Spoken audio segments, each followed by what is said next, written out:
soul ages. If you believe in reincarnation, this video may be for you. So oftentimes, this is just a theory. Oftentimes, a lot of people believe, have you ever heard of like, oh, you're such an old soul and that's a young soul? And we always hear these things and we don't seem to understand them. And I heard a theory a long time ago, and through my meditation practice, I've come to realize this resonates with me. So I wanted to share it with you guys. Once again, this is just a theory. So there is believed to be 5 soul ages, okay?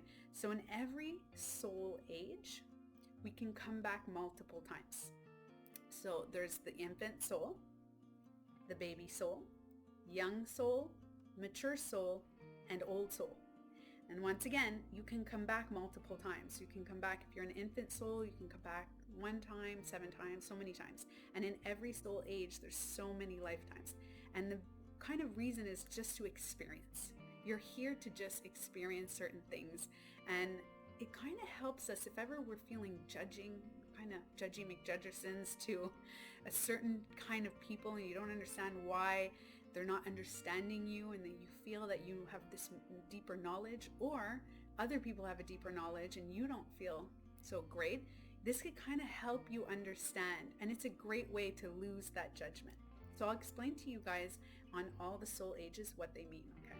So infant soul, they're all very similar to actually a human soul, okay? So infant souls are here to just experience. It's their first lifetimes here. So they come in here and they don't have much fear, but they're very hypersensitive.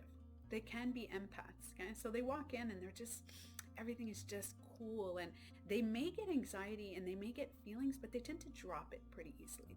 They feel what they feel and then they let it go. And they're super fun. And like I said, they're just experiencing. They love nature and they love to just watch and the observers. And if, like I said, they're feeling any emotion, they'll feel it very temporarily. Okay. And oftentimes for the infant soul and the baby soul, a lot of people call them flaky or not smart and all those things. And it's actually not that. It's because their lifetime here is just to experience. So when you jump into the baby soul, it's a little bit older, kind of almost like a toddler. So these souls have already gone through all the experiencing and these emotions, and now they're ready to test themselves. So they're social butterflies and they love to take risks. So you'll see these people skydiving and doing all sorts of things to kind of test themselves, just kind of like a little young child or a toddler.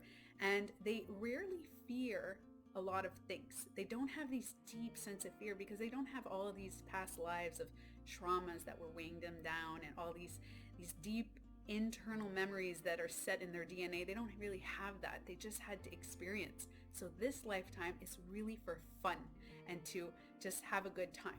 So some of these souls do eventually, as they get older, settle into fears, and they tend to get anxiety because they don't really understand what's going on as they get older. But like I said, most of their lifetime is kind of fearless. Then you have the young soul. So the young souls, they've already experienced, they've already had the fears, and now they're like, wait a minute, kind of like almost a teenager. You know, they're saying, hey, wait a minute, I am my own person and I'm going to set my rules and I'm going to do me. Oftentimes the teenager souls, the young souls, they often are, everything is around me.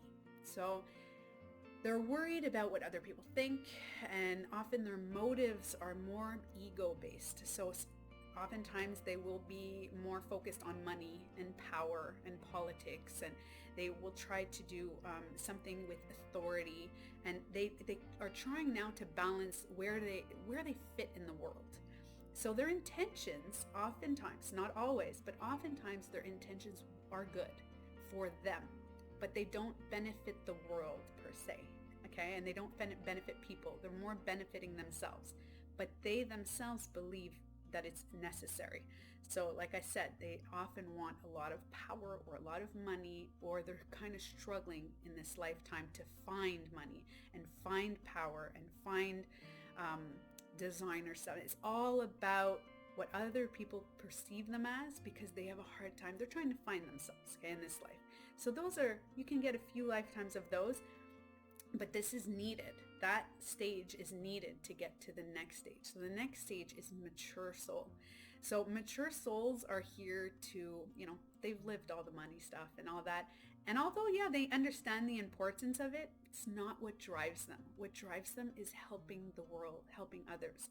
So oftentimes there's a lot of empaths that are mature souls. So they are deeply affected by others. They have all these traumas from their past lives that they kind of take in this world. So they're a little bit nervous, a little more stressed. And the problem with this is that empaths, if it's not balanced, they can fall into addiction. And not just addiction on drugs and alcohol. They could be getting addicted to their emotions. So they get stuck in this emotional state. And this life is to heal themselves and heal the world. They're really focused. They're very giving. They're nurturing. And sometimes when they don't find the balance, they give too much. And then there's resent. There's a lot of emotions in this thing. But they are oftentimes vegetarians, vegans. All they want to do is really just save the world, okay? But the traumas do set in, okay?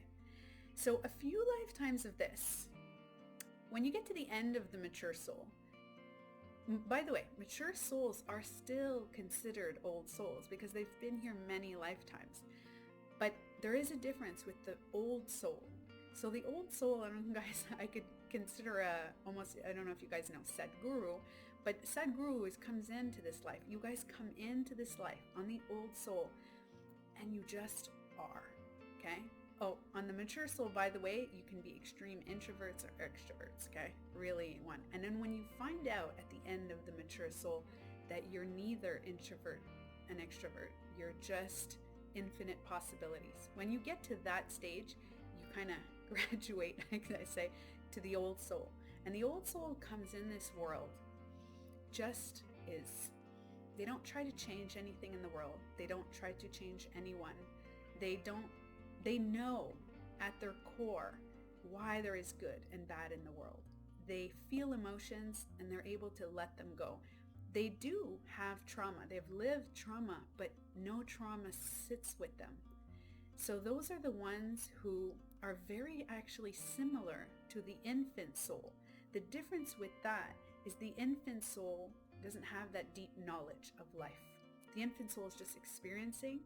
They have the very similar, kind of like actually, when we get older, the older you get, you almost become a child in a childlike state. It's the same thing. You're just experiencing. You're here to just experience. But now you have this deeper knowledge. You just understand how life is. You understand people. There's no judgment. There's just, you want to experience nature, and you also want to help heal the world, but you do it without resistance. There's no fighting, and there's like the mature soul, there's oftentimes resistance, and they're trying to say like anti this and anti that, and they try to take a side. And as you get into the old soul, there's no more taking sides. You just understand everything that is. You understand how to look internally. There's a deeper feel to that. So I hope this kind of explained. And don't forget to like and subscribe and support any videos. If you have any questions about anything else, please comment. Feel free to comment, and I'll do my best to answer any questions you have.